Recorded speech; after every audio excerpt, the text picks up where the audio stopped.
इम्तिहान हमारे सब्र का है, ये हमारी ताकत है। सब्र कमजोरी की अलामत नहीं है। एकता और अखंडता की बात करते हैं, देश के अखंड भारत बनाने की बात करते हैं, और मुल्क के मुसलमानों का रास्ता चलना दुश्वार कर दिया। दोस्तों नमस्कार। मौलाना मदनी का एक ऐसा स्पीच आज इंटरनेट पर वायरल है जिसके बारे में चर्चा होनी चाहिए।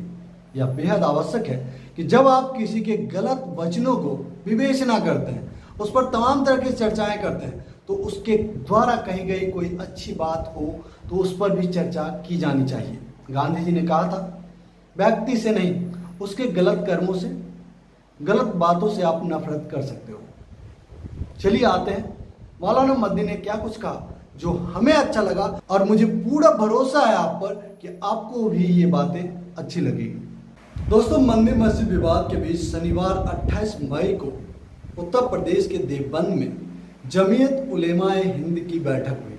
बैठक के दौरान जमीयत के अध्यक्ष मौलाना महमूद मदनी ने देश भर में चल रहे विवाद पर भावुक हो गए। उन्होंने इसे देश के लोगों को बांटने वाला करार दिया। मदनी ने रोते हुए कहा कि अखंड भारत की बात करते हैं पर सब चीजें बांटने की कोशिश करते हैं।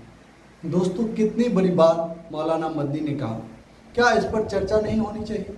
लेकिन नहीं, दंगाई ब्रिगेड मौलाना मदनी ही नहीं, इनके जैसे तमाम मुस्लिम स्कॉलर के द्वारा कुछ ऐसे बोले जाने का इंतजार करते हैं। हालांकि वह किस परिप्रेक्ष्य में क्या कह रहा है इसकी भी कोई सोच सुलह कुछ नहीं करता। बस उनका छोटा सा क्लिप निकालता है और अपने व्हाट्सएप यूनिवर्सिटी में जमकर वायरल कर देता है।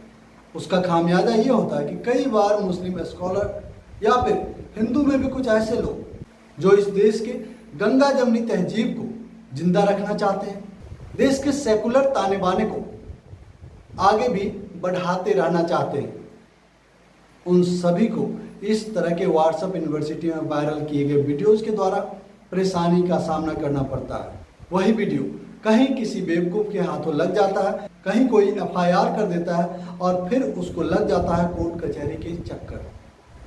दोस्तों, इस मुद्दे पर मैं आगे नहीं जाना चाहता। इन तमाम मुद्दों से आप रूबरू हो चुके हैं, लेकिन मैं मौलाना महमूद मदनी के इन तमाम वाक़ियों पर, उनके द्वारा बोले गए तमाम बातों की चर्चा चाहता हूँ। इस देश में चाहता हूँ कि जब आप किसी के बारे में उसके ना बोले गए बातों पर भी चर्चा करते हैं तो उसके द्वारा, उसके ही मुंह से अगर देश के लिए, समाज के हित में कुछ कहा जाता है तो आपको उस पर भी चर्चा करनी ही चाहिए। दोस्तों, यही नहीं, ईदगाह मैदान पर मौलाना महमूद मदनी ने भावुक सुर में कहा कि हमें अपने ही देश में अजनबी बना दिया गया। उन्होंने मुसलमानों से अपील की कि हम आग से आग नहीं बुझा सकते, प्यार से नफरत को हराया जा सकता है। मौलाना मदनी ने अपने भाषण में देश की बात करते हुए सामाजिक एकता पर जोर दिया। इसके साथ ही उन्होंने मंदिर मस्जिद के मुद्दे पर जारी महाभारत पर दुख व्यक्त किया। दोस्तों, आप ही सोचिए, एक व्यक्ति जिसका जन्म इस देश में हुआ, जिसके बाप दादाओं का जन्म इस देश में हुआ, इस मिट्टी को उसने चुना। क्योंकि मैं चुना शब्द का इस्तेमाल कर रहा हूँ क्योंकि मुसलमानों को जब पाकिस्तान बना था तो उन्हें चुनने का हक दिया गया था। हम हिंदुओं को तो वो भी हक नहीं मिला था। वो चाहते तो पाकिस्तान जा सकते थे, लेकिन उन्होंने अपने बाप दादा की मिट्टी, इस जमीन को चुना। फिर भी हम उन्हें देशद्रोही का तमगा देते हैं, पाकिस्तान भेजने की बात करते हैं। जरा बताइए, हमारे ही देश के ऐसी आबादी जिसने एक वक्त हिंदुस्तान को चुना, भारतवर्ष को चुना, और आज इस भारतवर्ष में उसी को अजनबी करार दिया जाता है, उन्हें देशद्रोही कहा जाता है, आतंकी कहा जाता है, उन्हें पाकिस्तान भेजने की बात की जाती है। जरा सोचिए आप, जब कोई भी व्यक्ति अपने लिए इस तरह के शब्द सुनता होगा तो वो कितना दुखी होता होगा। और दोस्तों, जब मौलाना महमूद मदनी ने प्यार से नफरत को हराने की बात किया, तब मैं उनकी बातों का और भी कायल हो गया। इसका मतलब ये कतई नहीं है कि मौलाना मदनी ने अगर किसी अन्य परिप्रेक्ष्य में किसी तरह का दंगा भड़काने वाली बातें या फिर देश के युवाओं को बरगलाने वाली बातें कहा हो तो हम उसके भी कायल हैं, ऐसा नहीं है। लेकिन जिस तरीके से वो आग से आग बुझाने की बात नहीं करते हैं, इसे नकारते हैं। ये मुझे उनकी बातें अच्छी लगी और इस देश को भी अच्छी लगनी चाहिए। कहते हैं ना, अगर आप अच्छे हैं तो अच्छी बातें आपको अच्छी लगनी चाहिए। अगर आपको मौलाना मदनी की ये तमाम बातें अच्छी नहीं लग रही तो आप ही सोचिए कि आप कितने अच्छे हैं। दोस्तों, मौलाना मदनी ने अपने भाषण में आगे बात करते हुए सामाजिक एकता पर जोर दिया। इसके साथ ही उन्होंने मंदिर मस्जिद के मुद्दे पर जारी महाभारत पर भी दुख जताया।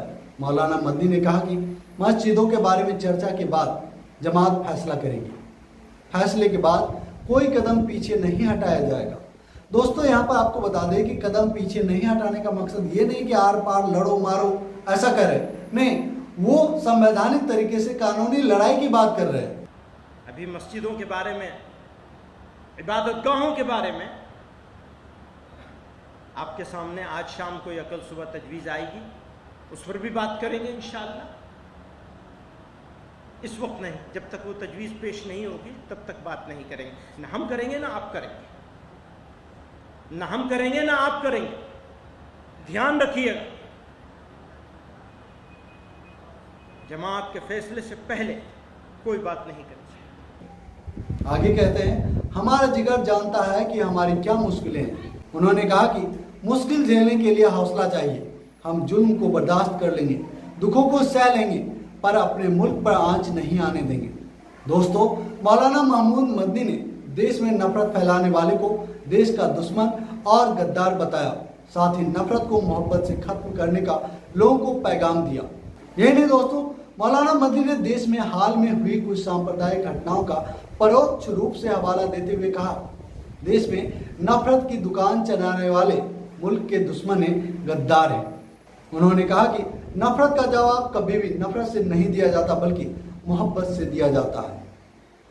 अब आप सोचिए दोस्तों, आपको नहीं लगता कि जिस तरीके से मौलाना मदनी अपने ही देश में अजनबी होने की बात को उठा रहे हैं, अपने ही देश में नफरत को बढ़ावा दिया जा रहा है, इसके खिलाफ मोहब्बत से उसे हराने की बात कर रहे हैं। अपने ही देश में जो लोग दंगा और नफरत को बढ़ावा दे रहे हैं, उसे खत्म करने की बात कर रहे हैं।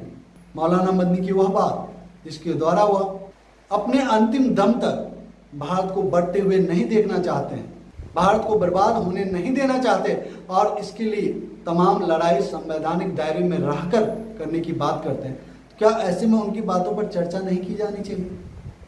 दोस्तों, यह बेहद जरूरी है। अगर आप किसी की बातों से सहमत है तो भी चर्चा करनी चाहिए, और सहमत है तो भी चर्चा की ही जानी चाहिए, बल्कि असहमत होने पर तो और ज़्यादा चर्चा की जानी चाहिए, ताकि उसकी बातें स्पष्ट रूप से देश और देशवासियों के सामने आ सके। दोस्तों, मौलाना मदनी की ये बातें हमें अच्छी लगी, आशा आप सबको भी अच्छी लगेगी। अगर आपको अच्छी लगी हमारी वीडियो तो वीडियो को लाइक कीजिएगा, शेयर जरूर कीजिएगा, और जो दोस्त पहली बार हमारे चैनल पर आए, आपसे निवेदन है हमारे चैनल को सब्सक्राइब कर ले और घंटी के बटन को जरूर दबा दें, ताकि हमारा हर एक वीडियो सबसे पहले आपको मिले। जय हिंद, जय भारत, जय संविधान।